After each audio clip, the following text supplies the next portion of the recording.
O presidente Trump está no comando do Estreito de Hormuz. Ele está no comando da guerra. Aqueles malditos iranianos estão por um fio. Vão desmoronar a qualquer momento. Eles querem desesperadamente um acordo. Estão praticamente implorando por um. E parece que mais ataques vão acontecer ainda hoje à noite, embora ninguém saiba direito por quê. Mas estão vindo para cá. E aliás, o presidente Trump quer ser reembolsado por proteger os aliados do Golfo, que a gente nem chegou a proteger. Mas ele quer esse reembolso de um jeito que nem dá para entender o que está acontecendo, porque eu sinceramente estou tendo dificuldade até para manter a sanidade e tentar explicar de forma lógica o que o presidente dos Estados Unidos está dizendo. Então, claro, vamos chamar o Alexander Mercurius, co-apresentador do The Duran e dono do canal dele no YouTube. Todo mundo conhece o Alexander, um dos maiores fãs do programa, e sempre um prazer tê-lo aqui. Alexander, bem-vindo a esse programa maluco.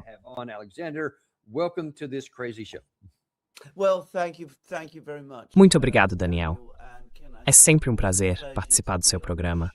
E eu acho que o que a gente vai fazer aqui é tentar analisar e trazer um pouco de razão e bom senso para algo que eu concordo totalmente. É uma situação muito, muito complexa, meio estranha e até um pouco maluca. Olha, se você conseguir colocar um pouco de sentido nisso, você é um mágico muito maior do que eu imaginava, porque eu ainda não consegui entender. E deixa eu mostrar para as pessoas por que tanta frustração. Ontem, o presidente Trump foi basicamente questionado. E só isso já me faz balançar a cabeça diante da falta ou da perda de humanidade. Basicamente, o presidente Trump foi perguntado por um repórter de televisão: você pode matar todo mundo? Vocês, ou o exército americano, ou o exército israelense, conseguem chegar ao que restou da terceira linha deles, da quarta e da quinta.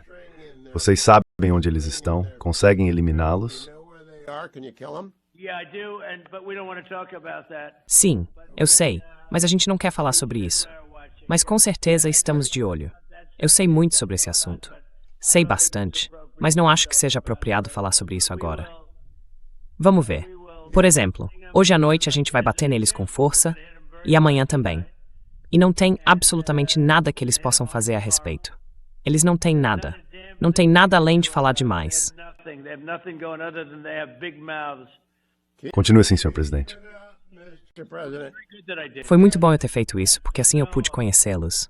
O memorando de entendimento, aliás. E é bem melhor. Sabe, as pessoas dizem que eu fui pelo menos razoável. Mas eu os conheci e eles são completamente malucos.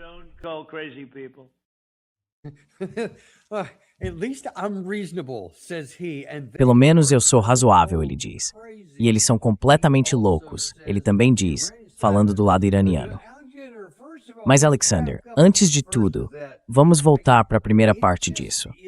É simplesmente desconcertante para mim e muito desanimador ouvir esse apresentador de TV aqui falando com uma empolgação quase infantil, como se estivesse comentando a Copa do Mundo. Tipo, quantos gols você acha que a gente vai marcar hoje? Com o mesmo entusiasmo de será que dá para matar todos esses líderes? Quer dizer, o que você acha disso? O fato de que isso é tratado como algo normal, o que você pensa sobre isso?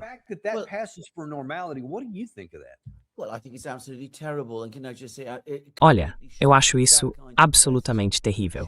E posso dizer, é completamente chocante. Esse tipo de pergunta nunca deveria ser feita. Esse tipo de pensamento é chocante que as pessoas sequer pensem assim. E o presidente dos Estados Unidos se deixar levar para uma conversa sobre esse tipo de assunto, bom, isso também é horrível. Na verdade, eu diria até vergonhoso. A gente não devia estar falando desse jeito. Quer dizer, todas aquelas mortes, todos aqueles assassinatos, no fim das contas, o que isso resolveu? Só matou muita gente.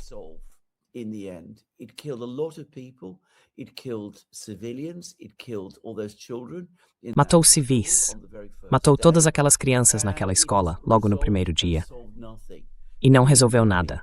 Matar mais pessoas não é só errado, e é profundamente, incrivelmente errado, mas também não está alcançando nada do que essas pessoas parecem achar que vai alcançar. E como você disse muito bem, Daniel, o jeito como alguns comentaristas parecem até esperar por isso, querendo ver pessoas sendo mortas desse jeito, como se fosse algum tipo de jogo. Olha, isso foi realmente repugnante.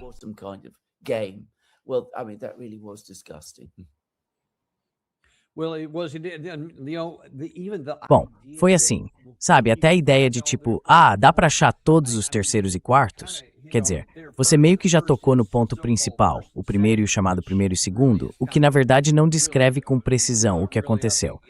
A gente assassinou um monte de gente. Mas veja, o presidente Pezeshkian continua sendo o presidente Pezeshkian. O Mostafa Khamenei, o filho, agora é o líder supremo. Então, basicamente, trocaram um Khamenei por outro. Mas a guarda revolucionária ainda está lá. O Galibaf ainda está lá. O Arachi ainda está lá.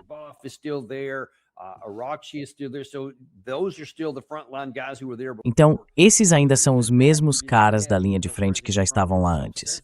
Então, nem isso vocês conseguiram, mesmo o próprio presidente Trump dizendo isso várias vezes. Mas me diz uma coisa, você consegue lembrar de algum momento na história, pode ser na história antiga ou mesmo na moderna, em que existiu essa ideia e essa intenção de tipo, vamos matar todos os líderes desse país, e aí quem sobrar, em algum momento vai aparecer e dizer, tá bom, chega, no mais, levem o que quiserem. Você conhece algum caso em que isso tenha sido tentado ou que tenha funcionado?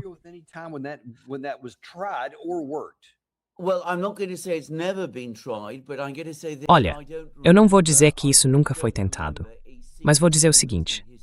Eu não me lembro de nenhum momento na história em que isso tenha sido tentado dessa forma e tenha funcionado. Nenhum dos lados, durante a Segunda Guerra Mundial, tentou fazer isso. E veja, estamos falando de pessoas completamente implacáveis em alguns desses lados. Mas essa ideia de que matar os líderes do outro lado é o caminho para vencer guerras. Para mim, isso vai contra todos os princípios da humanidade. E talvez contra todos os princípios da política e da estratégia também.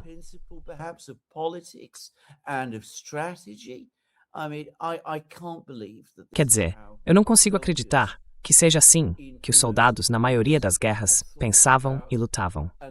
Sinceramente, não me lembro dos romanos fazendo isso, nem dos gregos, dos persas, dos franceses, dos britânicos, dos alemães, de ninguém. Não me lembro de nada parecido ter acontecido em nenhum momento do passado. E, na verdade, se a gente falar dos romanos, eles tinham uma tradição, claro, de honrar inimigos corajosos. Talvez isso seja algo em que a gente também se pensar.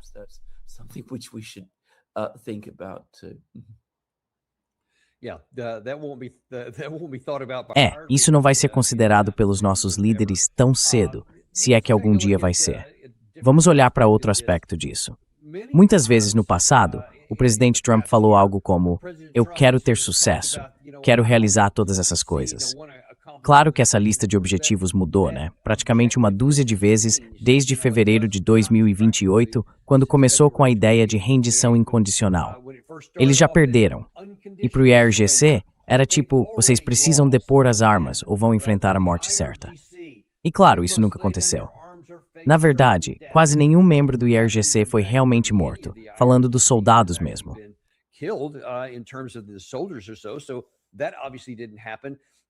Então, obviamente, isso não aconteceu. Depois, o assunto era sobre os arsenais nucleares, a poeira nuclear. Você tem que me entregar isso. E eu tenho que... E agora nem estamos mais falando disso. Como é que isso é visto aí do outro lado do Atlântico, com ele fazendo todas essas declarações sobre o que vamos fazer e depois, sem problema nenhum, simplesmente dizendo, tá bom, esquece isso, agora vamos pra cá. E sinceramente, a essa altura, eu nem sei mais qual é o objetivo. Tirando o controle do Estreito de Hormuz, eu não sei se tem mais alguma coisa na mesa. Como é que isso é visto aí?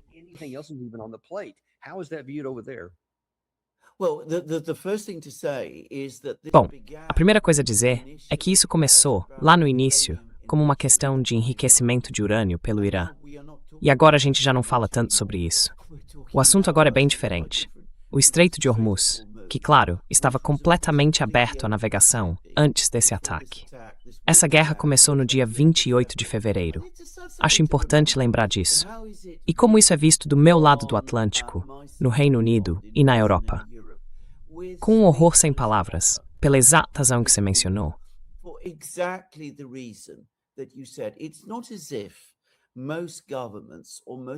Não é como se a maioria dos governos, ou a maioria das pessoas dentro do sistema político, ou mesmo boa parte das populações europeias, tivesse alguma simpatia real ou natural pela liderança iraniana.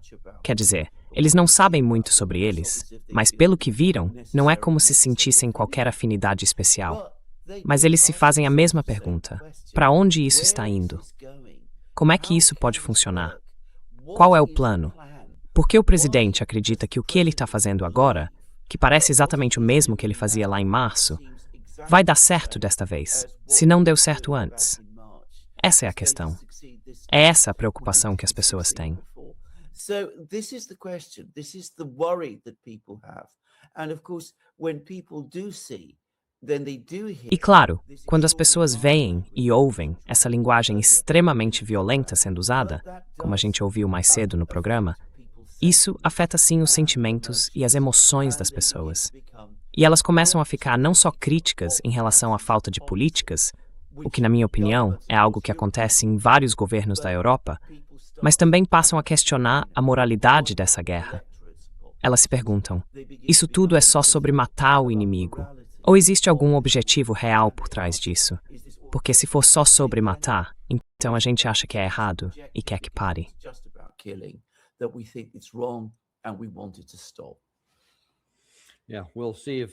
Vamos ver se alguém algum dia vai expressar essa opinião fora da própria cabeça, porque até agora eu não ouvi nenhuma reação contrária, pelo menos não de nenhum líder europeu.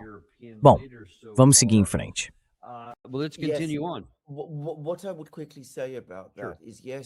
O que eu diria rapidamente sobre isso é o seguinte: sim, os líderes europeus, neste momento, estão muito relutantes em sair publicamente e criticar o presidente e os Estados Unidos.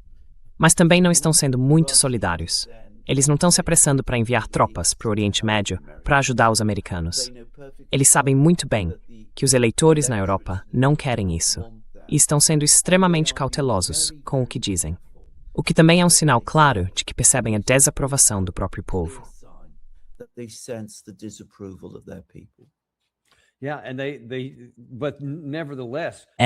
Mas mesmo assim, ninguém quer tomar nenhuma atitude. Nem o Keir Starmer, nem esse novo cara que tá para entrar, nem o Emmanuel Macron, nem o Friedrich Schmitz. E por aí vai. Ninguém quer fazer absolutamente nada, não importa o que a população deles pense. Pelo que me parece, eles estão mais preocupados em não desagradar esse rei maluco, o presidente Trump.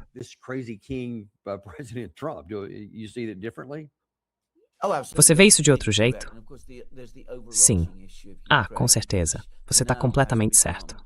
E claro, tem a questão maior da Ucrânia, que agora virou uma armadilha moral, num sentido ainda mais amplo. Os governos europeus estão tão focados na Ucrânia e na guerra lá, que não querem irritar o Trump criticando o que ele está fazendo no Oriente Médio.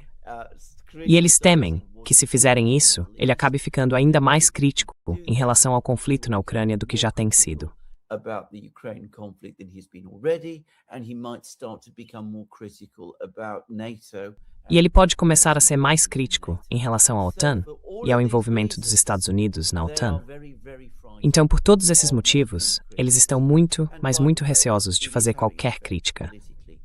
E, aliás, isso está tendo um impacto político na Europa, porque as pessoas olham para os nossos líderes europeus e veem que eles parecem fracos e coniventes com tudo isso, o que, claro, eles são. E se você conversar com qualquer pessoa na Europa, especialmente no Reino Unido, vai perceber isso rapidinho. As pessoas estão ficando irritadas, revoltadas, e o respeito pela liderança europeia, que já não era grande coisa, está caindo ainda mais.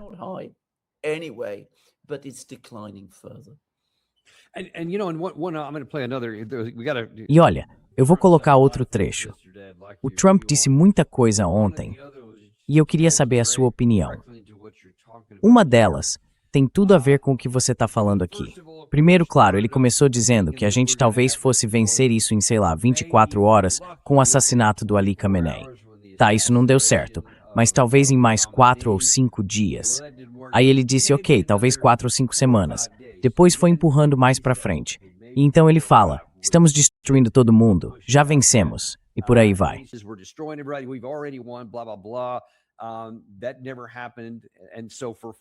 Isso nunca aconteceu. Então, por 40 dias e 40 noites, a gente não conseguiu penetrar nas cidades subterrâneas de mísseis deles, nas fábricas de drones, em tudo aquilo que estava escondido debaixo da terra. Eles mantêm até hoje a capacidade de atacar. Nunca conseguimos controlar o Estreito de Hormuz. E mesmo assim, ontem o presidente Trump apareceu dizendo que agora, com esses pequenos ataques de retaliação que fizemos 3 dias seguidos, e aparentemente vai ter uma quarta noite hoje, ele afirma que podemos eliminar toda a capacidade deles.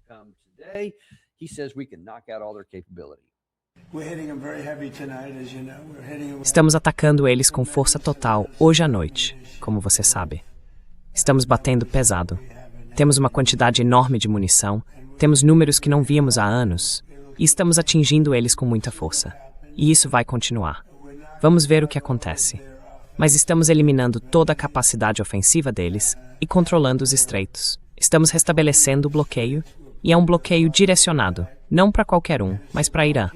Ou seja, quem fizer negócios com o Irã não vai poder passar. Todo o resto vai poder. Então é um bloqueio muito forte. O bloqueio provavelmente foi até mais eficaz do que os ataques em si, mas eu acho que a combinação das duas coisas é o que realmente faz a diferença. Mas você acha que ainda dá para chegar a um acordo? Acho que eles vão voltar a falar sobre isso? Eu acho que um acordo é possível. Sim. Sim, eu quero. Certo, para resumir aqui, a gente teve 40 dias e 40 noites de bombardeio, basicamente. E isso não fez o Irã se ajoelhar. Não liberou o Estreito de Hormuz, nem nada parecido. Não destruiu os mísseis deles, nada disso. Aí dissemos, tudo bem, aparentemente percebemos que isso não funcionou, e gastamos algo entre 40% e 50% de alguns dos nossos principais sistemas de armas, especialmente mísseis de cruzeiro de longo alcance. Depois tentamos um bloqueio. O bloqueio também não funcionou. Isso levou ao memorando de entendimento e pensamos, vamos tentar isso, ver se conseguimos reabrir o estreito e por aí vai. Agora ele basicamente está dizendo, ok, vamos tentar A e B de novo, mas gastando pouco. Então ele vai fazer outro bloqueio e vai tentar eliminar toda a capacidade ofensiva deles com os mesmos sistemas de armas, os mesmos alvos, só que em quantidade bem menor. E sinceramente, o que é isso? Como é que isso faz sentido para alguém?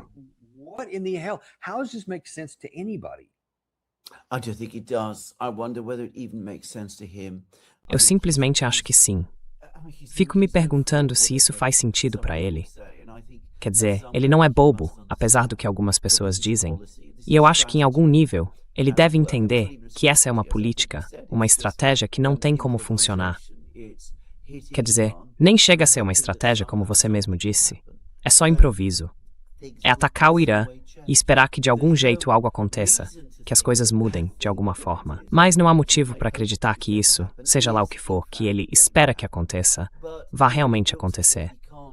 Só que parece que ele não consegue se obrigar a fazer o que, no fim das contas, precisa fazer. Voltar ao memorando de entendimento, manter o compromisso e trabalhar para que ele funcione.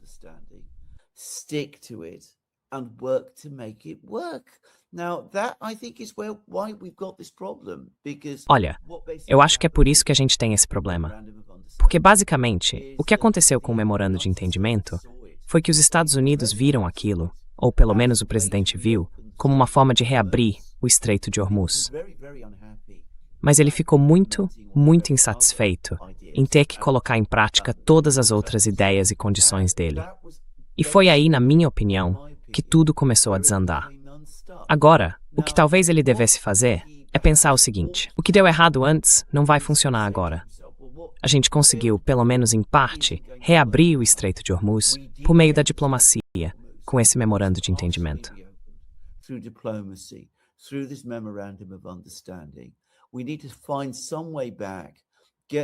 A gente precisa encontrar um caminho de volta, fazer com que os iranianos aceitem retomar aquele memorando de entendimento. E desta vez, precisamos trabalhar juntos, de forma positiva e construtiva, com os iranianos para reconstruir isso. Esse é o plano, é o que eu sugeriria a ele. Mas claro, ele acha isso impossível de aceitar. Ele não aceita essa realidade. Então, em vez disso, como eu disse, ele vem com esses novos ataques, bem menos fortes do que os que fez antes. E diz para si mesmo e para o mundo que o que fracassou antes vai dar certo agora.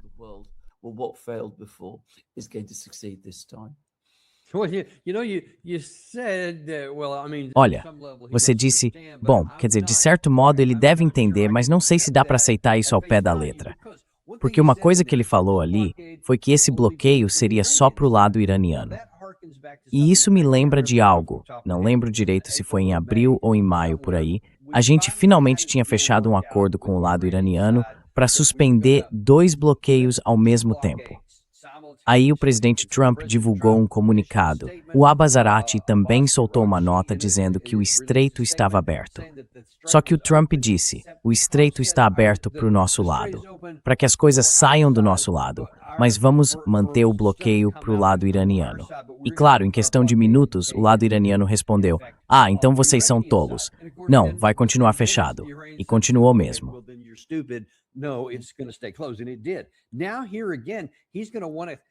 Então, de novo, ele vai querer, como é que uma pessoa com um mínimo de raciocínio, e esse é o ponto, pode dizer, ok, vou colocar de novo um bloqueio contra o Irã?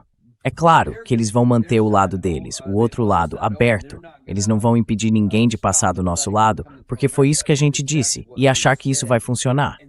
E, obviamente, até essa manhã, o Irã continuou agindo de forma consistente, não importa quantas vezes tenha sido atingido. De novo, hoje de manhã, eles atingiram outro navio-tanque, e ele pegou fogo. Tem umas imagens bem impressionantes que eu vi mais cedo. Então está claro que eles não vão recuar. Ou seja, se o Trump ia um bloqueio sobre as coisas do Irã, então vai ser um bloqueio total. Nada vai passar. E todos os problemas econômicos vão continuar se acumulando. O que levou ele ao memorando de entendimento, afinal? Então o que foi isso, afinal de contas?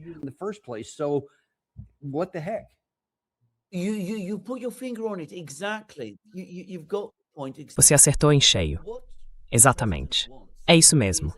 O que o presidente quer é um acordo em que os iranianos cumpram as obrigações, mas ele não tem a mesma obrigação de cumprir as dele. E, ao mesmo tempo, o que ele se recusa a reconhecer é que qualquer passo que ele der, qualquer ação militar contra os iranianos, vai provocar uma reação de igual intensidade. Então, se ele atacar os iranianos, eles vão revidar. Se ele impuser um bloqueio às exportações de petróleo do Irã, os iranianos vão impor um bloqueio às exportações de petróleo de outros países.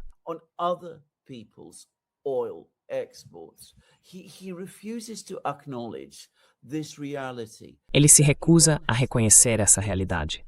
O Irã tem a capacidade, tem os meios para fazer isso. É claro que o Irã não é um país tão poderoso quanto os Estados Unidos. Ninguém acha que seja. Mas ele está numa posição geográfica que permite responder a qualquer escalada, qualquer movimento que os Estados Unidos façam, não atacando diretamente os Estados Unidos, obviamente, mas criando problemas no fornecimento global de petróleo. E os Estados Unidos não têm uma solução simples para esse problema, muito menos uma solução militar.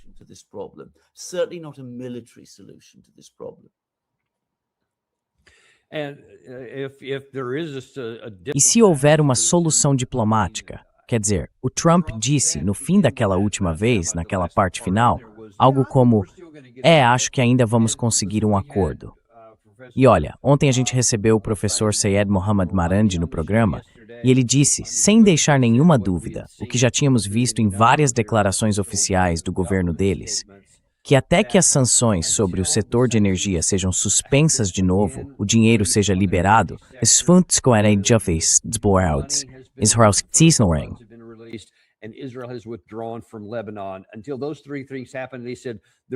Até que essas 3 coisas aconteçam, eles disseram que não vai haver nenhuma negociação. Eles nem vão se reunir, muito menos falar sobre questões nucleares e por aí vai. E essas condições são basicamente impossíveis para o Trump cumprir. Então, quando ele diz, eu acho que eles estão dispostos a fazer um acordo, quer dizer, a gente tem que se perguntar em que planeta ele está. Mas aí vem o seguinte, quando eu falo em planeta, não pense em Marte. Pense em algo muito mais distante, porque aqui ele está falando como se a gente já tivesse feito um acordo e eles tivessem voltado atrás.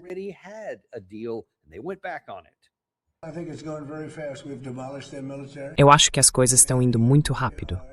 A gente destruiu o exército deles. Estamos atingindo eles com força. Ontem, ou anteontem, a gente tinha fechado um acordo. Estava tudo certo. E eles quebraram o acordo logo em seguida, porque descobriram que tinha algo ali de que não gostavam. Eles pensam de um jeito diferente, e a gente não vai aceitar isso. Vamos seguir em frente. Estamos atacando eles hoje à noite. Vamos eliminar toda a capacidade que eles têm de fazer qualquer coisa relacionada ao Estreito de Hormuz. E eu acho que no fim das contas a gente vai acabar controlando tudo. O que eles estão fazendo é uma grande tolice, é estupidez. E eles têm tratado as pessoas de forma horrível.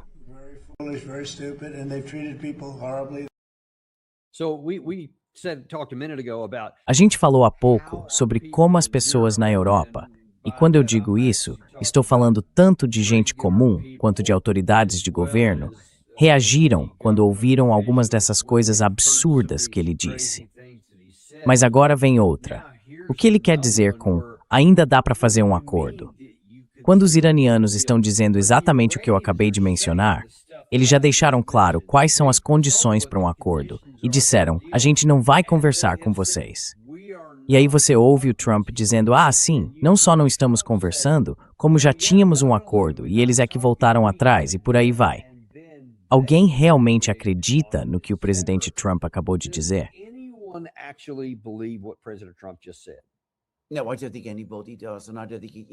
Não, eu não acho que ninguém acredite nisso. E também não acho que os governos na Europa acreditem. E com certeza não acho que as pessoas na Europa acreditem. Acho que se a gente fala da população em geral, que acompanha essas guerras com mais atenção do que muita gente imagina, eles sabem muito bem que o acordo que foi feito, que foi negociado, não estava funcionando. Porque no fim das contas, o Donald Trump não estava realmente disposto a fazer esse acordo funcionar. Agora, voltando aos seus pontos, e também aos pontos que o professor Marandi levantou, eu assisti ao programa com ele, aliás, foi muito, muito interessante.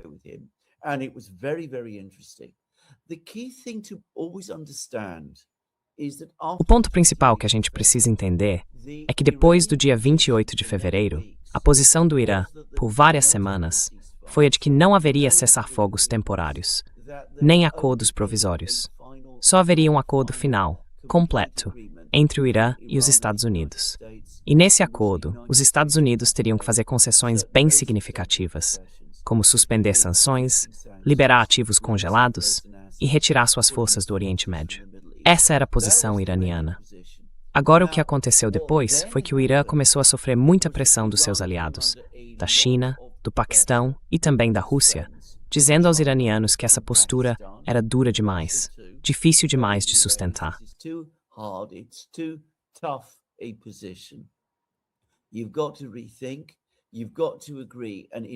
Você precisa repensar, precisa aceitar um acordo provisório que leve a algum tipo de solução negociada. Não dá para esperar que os americanos, do jeito que você está exigindo, simplesmente concordem com tudo isso. E foi só porque os iranianos ficaram sob toda essa pressão que, muito a contragosto e de forma bem polêmica dentro do Irã, o memorando de entendimento acabou sendo aceito.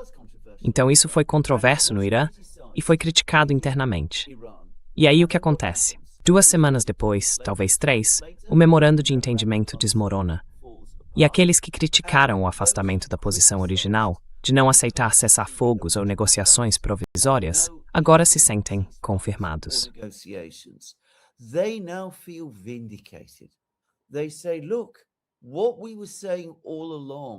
Eles dizem, olha, o que a gente vinha dizendo o tempo todo estava certo. Não podemos aceitar acordos desse tipo com os Estados Unidos. Precisamos esperar por um acordo final, porque só assim podemos alcançar nossos próprios objetivos e garantir nossa posição. Então, o que aconteceu com o fracasso do memorando de entendimento foi que os linha dura do Irã, e eu chamo de linha dura mesmo, agora ganharam força. Eles se sentem justificados. E, de fato, foram fortalecidos. E se os chineses, os russos ou os paquistaneses aparecerem agora e disserem, olha, vamos tentar de novo algo parecido com o memorando de entendimento, eles vão responder, já passamos por isso, não funcionou. done that, it didn't work. Certo. Na verdade, esse é um ponto interessante que você levantou. Você tem alguma informação, ou mesmo uma suposição, sobre o que os iranianos, os chineses, os paquistaneses, os russos, ou quem quer que fosse, que insistia para que vocês fizessem esse memorando de entendimento? O que eles estão pensando agora? Porque eu não consigo imaginar que eles voltariam a sugerir isso de novo. I see no evidence that they are doing so. Eu não vejo nenhuma evidência de que eles estejam fazendo isso. E eu não posso falar pelos chineses, nem posso falar pelos paquistaneses. Mas o ministro das Relações Exteriores da Rússia, Sergei Lavrov, fez uma série de comentários mais cedo hoje que eu acho que as pessoas precisam saber. Ele disse que não pode afirmar o quão confiáveis os Estados Unidos são em relação aos seus próprios acordos com o Irã, mas que está ciente dos problemas que os russos têm enfrentado, desde Anchorage, para conseguir que os americanos cumpram os acordos ou compromissos que, segundo os russos, os americanos assumiram lá.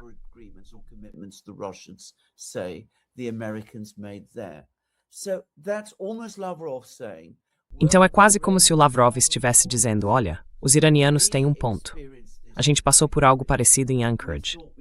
Achamos que tínhamos chegado a um acordo com os americanos e logo depois tudo desmoronou. Os iranianos também chegaram a um acordo com os americanos, com um memorando de entendimento, e esse também acabou ruindo. Então dá para entender por que os iranianos têm um ponto. Agora, isso foi o Lavrov. Ainda não é o Wang Yi, que hoje talvez seja ainda mais importante. Os chineses provavelmente têm um papel maior aqui. Eles têm mais influência sobre o Irã do que a Rússia tem. E até agora eu não ouvi nada vindo do Paquistão.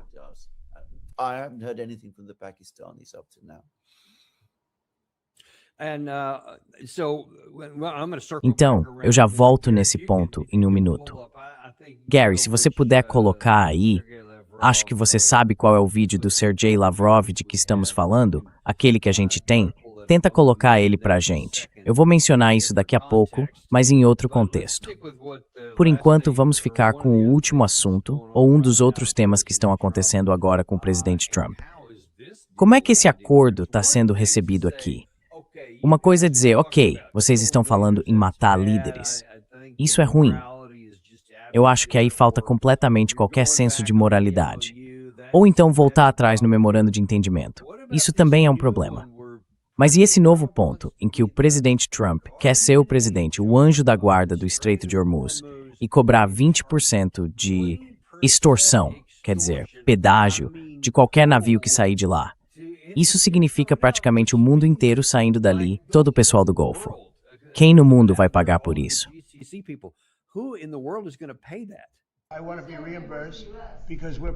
Eu quero ser reembolsado, porque a gente está protegendo uma parte muito rica do mundo.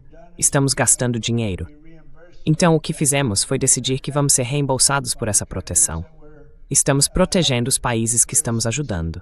Por exemplo, se você olhar para 5 deles, tem a Arábia Saudita, os Emirados Árabes Unidos, o Catar, como eu sempre digo, o Bahrein. E, aliás, tem outros também. Tem o Kuwait e tem mais alguns. E eles vão se sair muito bem. Mas a gente acha que é justo, porque nós não precisamos deles. Temos mais petróleo do que qualquer outro país do mundo. E quando você soma a Venezuela, que tem sido incrível, com uma quantidade enorme de petróleo que nós controlamos,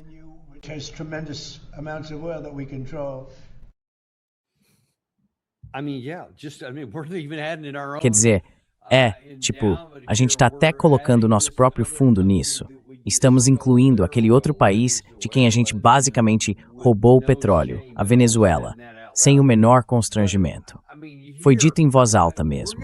Mas enfim, vamos deixar isso de lado por um momento e falar separadamente sobre a parte da proteção. Agora essa história toda de anjo da guarda, de proteger o estreito, como é que isso está sendo recebido lá na Europa?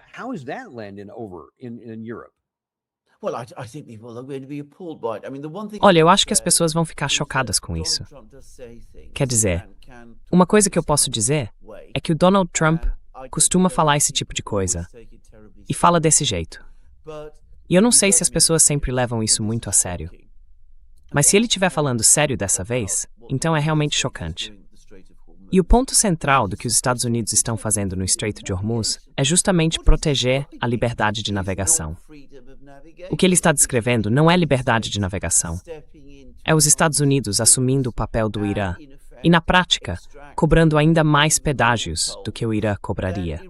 Quer dizer, não parece que os Estados Unidos estão protegendo ninguém, a não ser no mesmo sentido em que, sabe, algumas pessoas em Chicago oferecem proteção. É esse tipo de coisa que parece. É isso.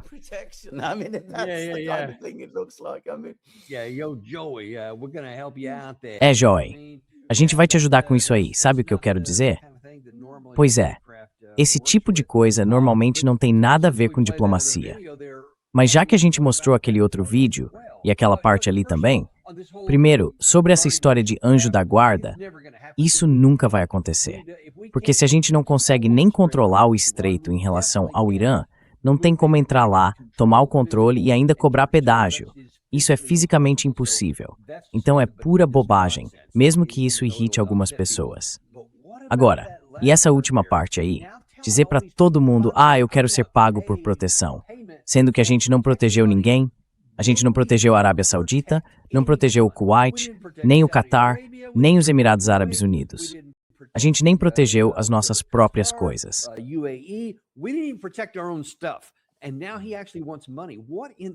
E agora, ele realmente quer dinheiro. Tô sendo bem sincero aqui. Em algum momento, os países do Oriente Médio, nossos aliados na Europa, nossos amigos, não deveriam começar a dizer que esse cara perdeu a noção. E eu não estou dizendo isso de forma pejorativa, mas como uma constatação da realidade. Qualquer pessoa que diga essas coisas está sendo simplesmente irracional. Será que alguém vai começar a agir em relação a isso?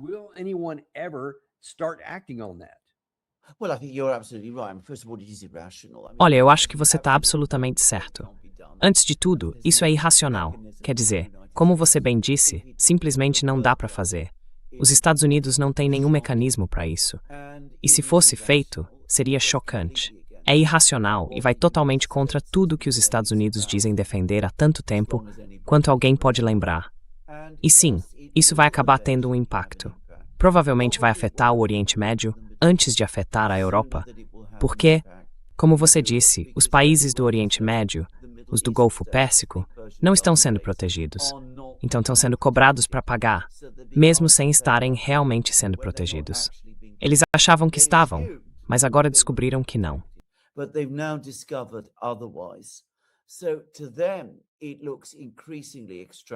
Para eles, isso está parecendo cada vez mais exploratório e abusivo. E já faz um tempo que várias pessoas do Golfo Pérsico vêm dizendo exatamente isso. Então, em algum momento, eles vão começar a dizer que já é demais.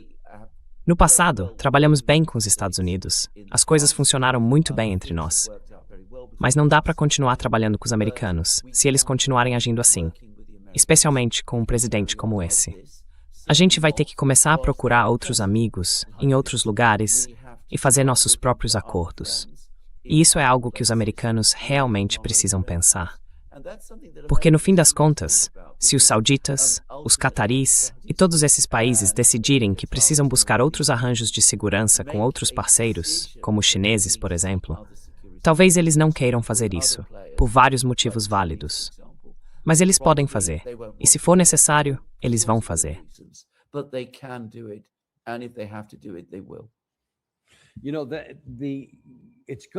Sabe, isso vai deixar de ser só uma questão acadêmica bem em breve. Porque quando o presidente Trump assinou o memorando de entendimento, no dia 17 de junho, ele teve um raro momento de sinceridade e disse algo como: "Eu tive que fazer isso, porque a nossa reserva estratégica de petróleo tinha só umas 4 semanas de petróleo utilizável. Depois disso, a gente teria que parar de usar ou começar a mexer nas reservas de emergência militares, uma das duas coisas. E pelo que dizem, é exatamente onde estamos agora. Então vamos ver como isso vai se desenrolar." Ele também disse: "Eu não quero ser o presidente Hoover, não quero ser o presidente durante uma depressão global." E isso foi em junho.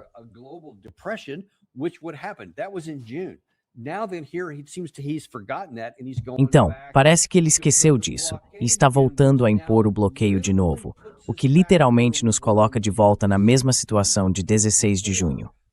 Mas agora existe um risco adicional, que pode ser ainda pior, e envolve o Ansar Allah, dos Houthis. Eles ameaçaram fechar o Estreito de Bab al-Mandab. E como eles mesmos disseram, muita gente já vinha se preocupando com a possibilidade do barril de petróleo chegar a $200 há bastante tempo. Só que agora, com as reservas estratégicas e outros estoques ficando baixos, essa ameaça não é mais vazia. O que vai acontecer com a Europa se a gente continuar nesse caminho? O Estreito de Bab al-Mandab for fechado, as reservas se esgotarem e não tivermos mais nada para vender para ninguém? Aí o preço do petróleo vai começar a subir para todo mundo, e isso vai causar problemas econômicos sérios para a Europa. O que será que vai acontecer então?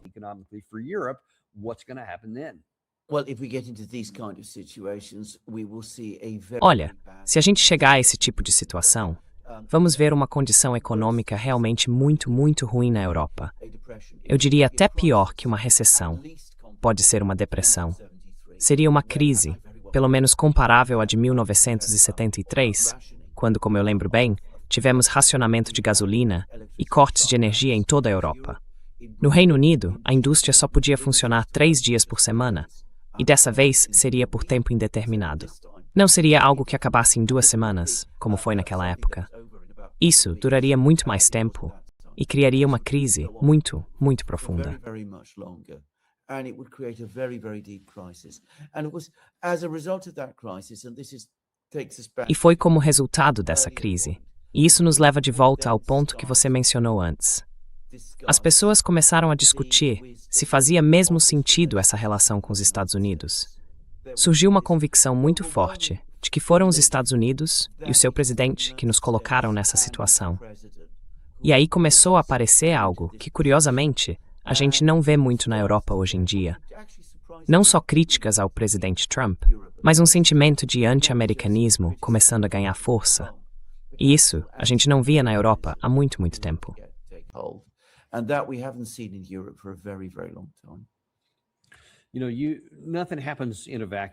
Sabe, nada acontece no vácuo. E toda essa situação que a gente vem discutindo aqui no Oriente Médio, e você mencionou isso há pouco, também tem reflexos e uma ligação direta com o que aconteceu na guerra entre a Rússia e a Ucrânia e tudo mais.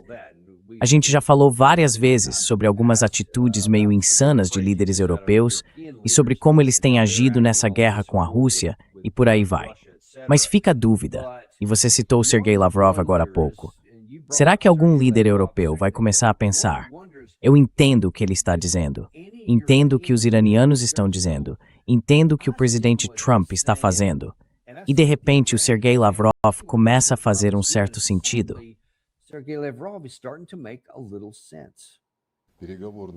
Negociações.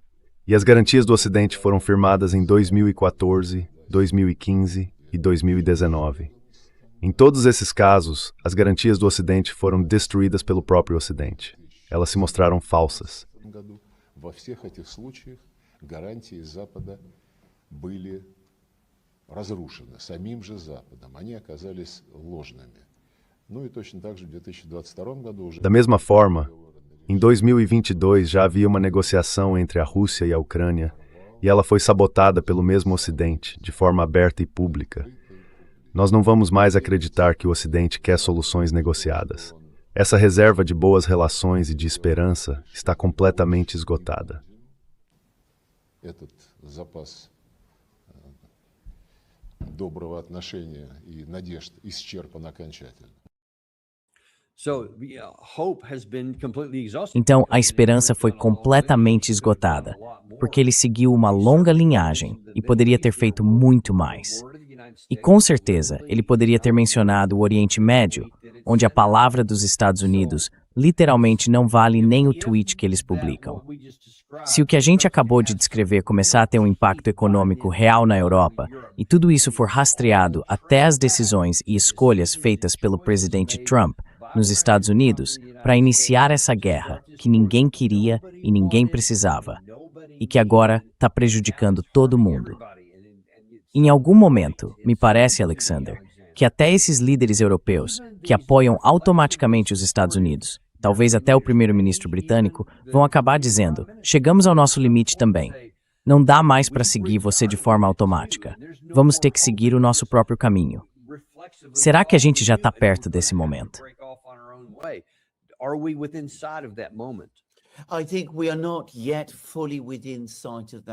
Acho que ainda não estamos totalmente próximos desse momento, pelo menos por enquanto.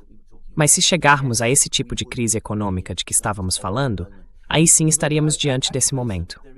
Hoje, ainda existe uma boa vontade enorme na Europa em relação aos Estados Unidos. É algo bem difundido. O presidente em si é impopular, mas as pessoas ainda não disseram que essa é a América como um todo, que o país inteiro é assim. Só que, se entrarmos nesse tipo de crise, se surgir a sensação de que a Europa não está mais ganhando nada com essa aliança, só problemas, só dificuldades econômicas, uma crise, uma situação em que temos guerras porque os americanos não conseguem cumprir seus acordos, então sim, nesse ponto, as pessoas vão se manifestar e vão começar a falar desse jeito. People will come out and will start talking that way. Now, can I just say something about what Lavrov was saying there? Because Posso só comentar uma coisa sobre o que o Lavrov disse ali? Porque, na verdade, nessas declarações que ele fez em Moçambique, ele estava criticando os europeus. Não tanto os americanos, mas os europeus.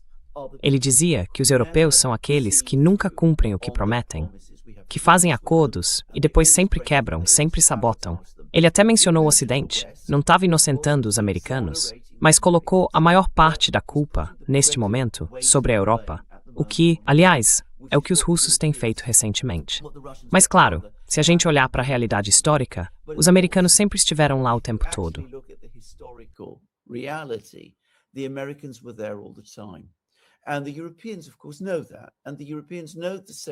E os europeus, claro, sabem disso. E os europeus conhecem a mesma história também, falando dos governos europeus. Então, não é difícil entender por que os europeus, os líderes europeus, podem dizer que foi a América que nos colocou nessa confusão no Oriente Médio. Também foi a América que nos colocou nesse problema com os russos e com a Ucrânia, porque foram os americanos que, antes de tudo, insistiram que a porta para a entrada da Ucrânia na OTAN deveria continuar aberta. E foram os americanos que, tanto quanto os britânicos e todos os outros, sabotaram tanto o Acordo de Minsk quanto o Acordo de Istambul, de abril de 2022. Então, os líderes europeus, que vão estar sob uma pressão enorme, se realmente se virem pressionados, não é difícil imaginar o que eles vão fazer.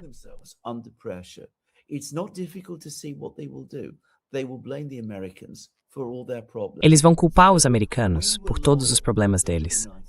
Vão dizer: nós fomos leais aos Estados Unidos, e olha onde isso nos levou. Como eu disse, existe um potencial real de o anti-americanismo começar a crescer na Europa.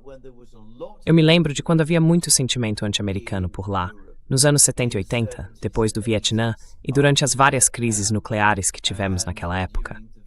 Isso acabou desaparecendo. Quase sumiu completamente. Mas eu consigo ver com muita facilidade como isso pode voltar. E para ser sincero, eu desconfio que para algumas pessoas isso sempre esteve ali, logo abaixo da superfície.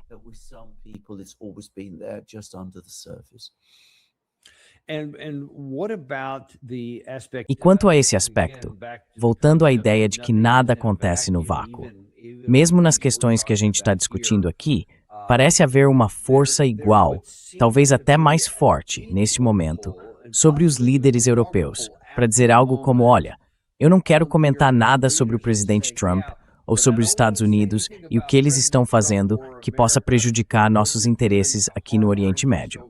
Porque eles não querem que os americanos respondam: ah, é? Tudo bem então, vamos levar nossos brinquedos de guerra e voltar para casa e deixar vocês sozinhos com a Rússia e essa questão da Ucrânia. Até que ponto isso impede os líderes europeus de dizerem qualquer coisa contra o Trump?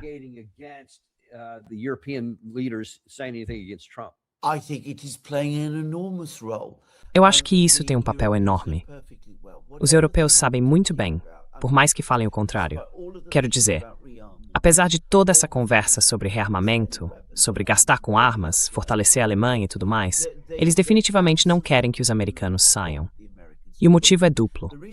Primeiro, porque eles sabem que, no fim das contas, se houver um conflito com os russos, os Estados Unidos são o único país da OTAN capaz de igualar e até superar os russos em poder convencional. Os europeus, se algum dia conseguirem se organizar de verdade, talvez consigam fazer isso juntos. Mas isso é sempre complicado. Já os americanos conseguem fazer sozinhos, e isso faz toda a diferença. The Americans can do it by themselves, and that makes a difference. That is one, but there is another even more important issue. Esse é um ponto. Mas existe outro ainda mais importante, que é algo que, na minha opinião, os próprios americanos nunca entendem. É que na Europa, a gente tem uma longa história de conflitos entre nós mesmos. Tivemos guerras entre países europeus ao longo de toda a nossa história. Tivemos as guerras napoleônicas, tivemos as duas guerras mundiais. Há todo tipo de desconfiança e de rivalidade dentro da Europa, entre os países europeus, que continuam ali, logo abaixo da superfície. Os americanos estiveram aqui e conseguiram manter tudo isso sob controle. Quando os europeus dizem que os americanos trouxeram paz à Europa, é verdade. Eles trouxeram paz à Europa, entre os próprios europeus, sem nem falar dos russos. Between the Europeans themselves, never mind the Russians. If the Americans go, we are back. Se os americanos forem embora, a gente volta para uma situação em que tudo gira em torno de nós mesmos, uns com os outros, de novo. E ninguém sabe o que pode acontecer depois disso. Será que a gente vai acabar voltando a um cenário de conflito entre nós?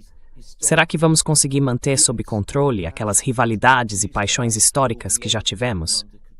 Ninguém tem certeza absoluta. Então a ideia de os Estados Unidos saírem, de retirarem todas as suas forças da Europa, é algo que assusta profundamente os europeus. Aliás, eu já disse isso antes nesses programas, os russos também têm alguns desses medos. Os russos preferem muito mais ver os Estados Unidos na Europa do que uma Alemanha rearmada. A US in Europe than a rearmed Germany. Well, that's fascinating.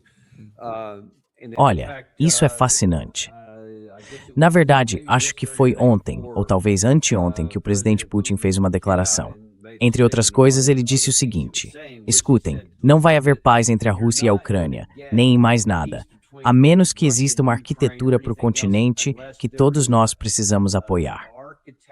Achei isso muito interessante, porque, pelo menos pelo que ele está dizendo, o presidente Putin não está falando em derrotar todo mundo e erguer outra cortina de ferro. Nada disso.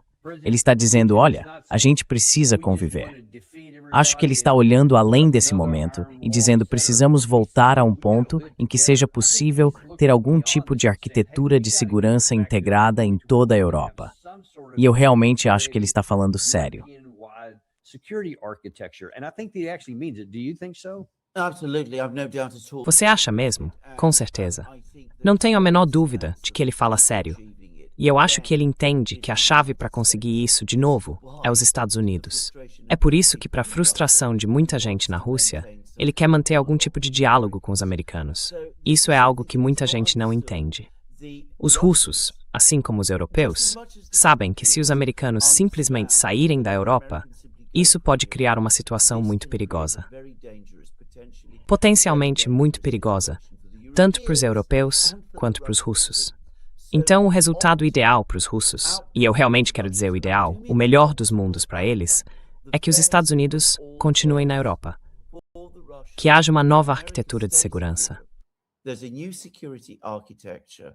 Russia's security interests are Os interesses de segurança da Rússia são reconhecidos, antes de tudo, pelos americanos e, por consequência, pelo resto da Europa. E isso é o que mantém a paz. É isso que os russos querem ver. Eles já passaram por muitas guerras, muitas delas com os europeus. Estão em guerra agora. Não gostam disso e não querem que essa situação se mantenha para sempre. Para eles, isso é uma questão existencial. E para alcançar segurança e paz duradouras, a melhor forma seria algum tipo de acordo ou entendimento com os americanos. O Putin, aliás, fez um discurso longo sobre esse mesmo tema em dezembro de 2021, no Ministério das Relações Exteriores da Rússia, onde apresentou muitos dos pontos que eu acabei de mencionar, ou pelo menos alguns deles. Vale a pena voltar e ler esse discurso. and it's worth going back and reading it. Yeah, I will go back and look at that. Sim, eu vou voltar e dar uma olhada nisso. I want to go down that path just a little bit. Última pergunta aqui. Quero seguir um pouco mais por esse caminho. Eu sempre defendi que no fim da Guerra Fria, aquele teria sido o caminho ideal. A gente teve todas as oportunidades de seguir por ali, aproveitando que a União Soviética tinha sido derrotada e que os russos ainda estavam numa posição muito maleável para construir uma arquitetura europeia mais ampla. Mas claro, em vez disso, dissemos, não, precisamos de um inimigo. Então garantimos que a Rússia seria esse inimigo. Avançamos com a OTAN e todo aquele processo. E agora ainda temos esse grande obstáculo. Países que continuam, e dá para citar uns 7 ou 8 estados europeus de cabeça, que ainda falam da Rússia como se fosse, meu Deus, eles vão vir atrás da gente em 2030, 2029. Dizem que precisamos estar prontos para a guerra e todo esse tipo de coisa.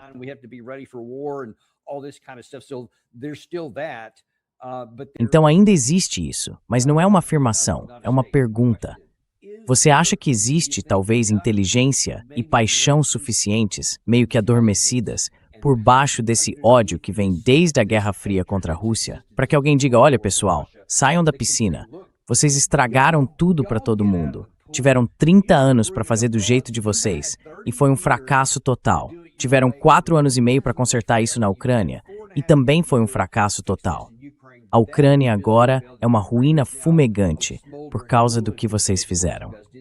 Então, a partir daí, a gente teria algo como uma estrutura de segurança em toda a Europa, para que todo mundo possa viver em paz, sem precisar se preocupar com o exército russo invadindo ou com mísseis chegando e esse tipo de coisa. Existe alguma chance de esse grupo surgir e romper com essa mentalidade de ódio da Guerra Fria? Se é que dá para chamar assim?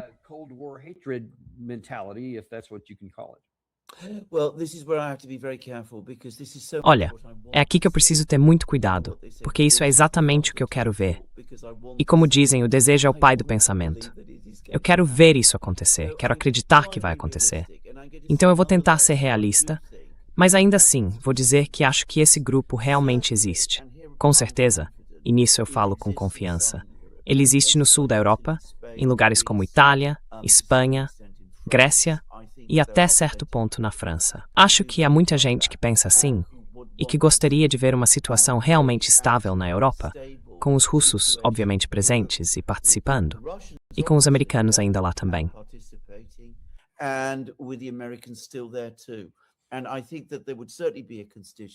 E eu acho que certamente haveria um grupo de apoio no sul da Europa para uma renegociação da arquitetura de segurança do continente. Os países sobre os quais eu tenho menos certeza, infelizmente, são o Reino Unido e a Alemanha. No Reino Unido, estamos passando por um período muito estranho, em que por causa dos nossos próprios problemas internos, que são reais e muito sérios, acabamos externalizando boa parte da nossa raiva e direcionando isso contra os russos. E nos tornamos, na minha opinião, um grande obstáculo e um problema para as tentativas de alcançar a paz. Dito isso, se a gente olhar para os anos 40 e o começo dos anos 50, a Grã-Bretanha passou por algo parecido naquela época.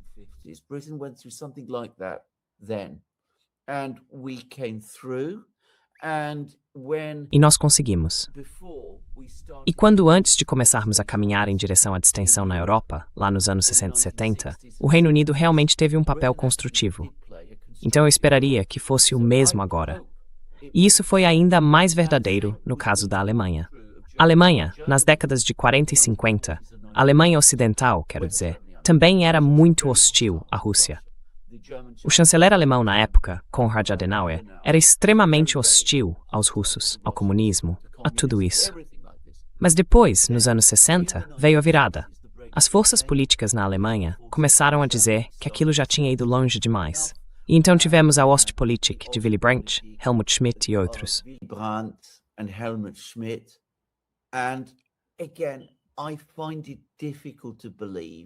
De novo, eu acho difícil acreditar que esse grupo tenha simplesmente desaparecido na Alemanha de hoje. Agora, como você sabe, eu vou bastante à Alemanha. Uma coisa que eu tenho notado é que a geração mais jovem lá parece realmente muito mais disposta a pensar em coisas novas, a valorizar a paz, a aceitar esses tipos de sistemas de segurança de que a gente tem falado. Eles realmente não querem guerra. E eu acho que, se tivessem a chance, se tivessem a oportunidade, eles apoiariam isso. Mas ainda estamos bem longe desse ponto. No momento, os sistemas políticos, tanto na Alemanha quanto no Reino Unido, são muito hostis a essas políticas de que você está falando.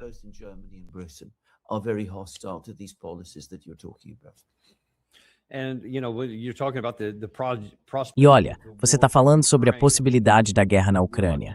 Quer dizer, a gente teria que fazer um outro programa só para isso. Mas se esses amantes da guerra conseguissem vencer lá, e se a Rússia realmente aceitasse os termos da Ucrânia, ou melhor, os termos da Ucrânia e da Europa, aí pronto, isso ficaria consolidado. Esquece, nunca mais haveria distensão. Curiosamente, eu acho que se isso fracassar, se os Estados Unidos fracassarem no Oriente Médio, e todas essas elites, que na minha opinião são elites decadentes e em decomposição no Ocidente, tanto nos Estados Unidos quanto na Europa, começarem a desmoronar, e as pessoas começarem a pagar o preço por isso, economicamente ou até em termos de segurança nacional. Então eu acho que esse grupo tem uma chance de se levantar em meio aos escombros. É assim que eu vejo a situação. Eu queria...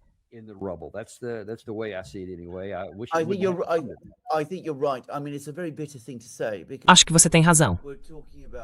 Quer dizer, é uma coisa muito amarga de dizer.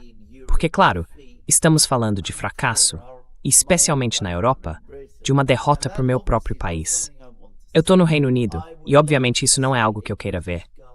Eu gostaria de ver um governo britânico que tomasse uma decisão positiva em direção à paz, porque entende que isso é do interesse do Reino Unido e da Europa. Que assim seja. Tomara que Deus ouça. Mas se isso não acontecer, eu tenho que dizer, é impossível discordar da lógica do que você acabou de dizer.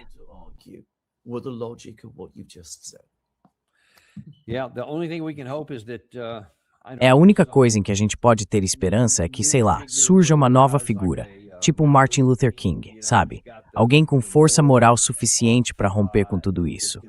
Ou até alguém vindo direto do passado britânico. Vocês tiveram, ao longo dos séculos, várias pessoas que quebraram paradigmas e mudaram as coisas só com força de vontade e liderança. Então, não vamos descartar completamente essa possibilidade. Mas, de um jeito ou de outro, a gente precisa disso. Porque se a gente falhar, se não conseguirmos, pode acontecer de vermos uma nuvem nuclear subindo em algum lugar. E aí todo mundo perde e vai ser muito difícil se recuperar disso. A gente precisa evitar isso a qualquer custo. Então, obrigado por ter vindo hoje para conversar sobre esses assuntos.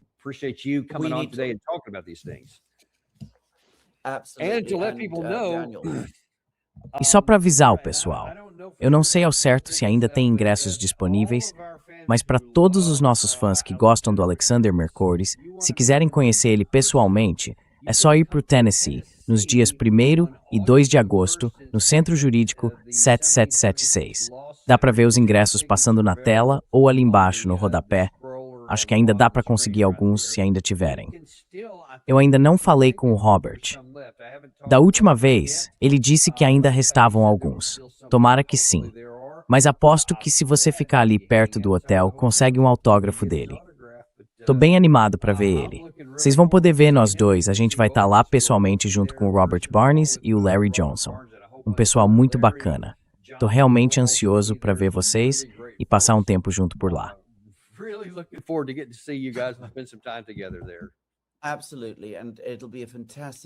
Com certeza. E vai ser um evento fantástico. Sério. Se você conseguir ingressos, vá. Acho que você vai se divertir muito e com certeza vai nos encontrar lá, além de ouvir ótimos palestrantes. É em lugares assim, nesses debates e conferências, que o futuro realmente é construído. Isso é outra coisa que eu diria. Pode parecer que não somos tantos assim, mas na verdade há muito mais gente como nós do que imaginamos. E quando todos nós nos unimos, é aí que nos tornamos convincentes e realmente fortes.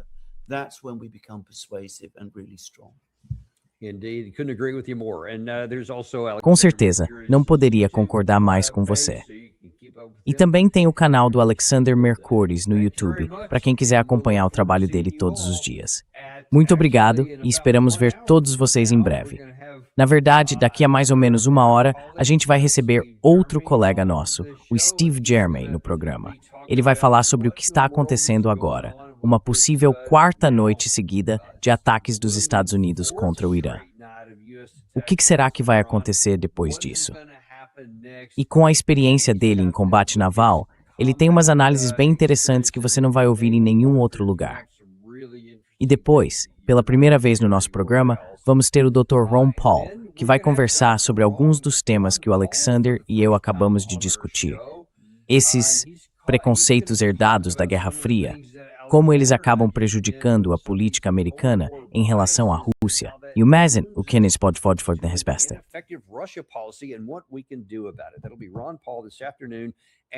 Hoje à tarde vai ser o Ron Paul. E depois tem mais um, o Mike Adams, conhecido como Health Ranger. Ele vai falar sobre um assunto importante. Se você só puder assistir a mais um programa hoje, talvez seja esse, porque ele vai falar sobre os danos invisíveis que essa guerra já causou e o que pode vir pela frente se esse bloqueio não for suspenso logo. A situação é pior do que muita gente imagina. E se você quer a verdade sem filtro, sem medo, aparece hoje às 3 da tarde e você vai saber. Te espero lá no Daniel Davis Deep Dive. E olha, eu não fico tentando te convencer a comprar ouro, nem dizendo como cuidar dos seus investimentos, mas tem uma forma de você ajudar a gente. Se inscreve no canal, deixa o like e compartilha com alguém que você gosta. And share this with somebody you love.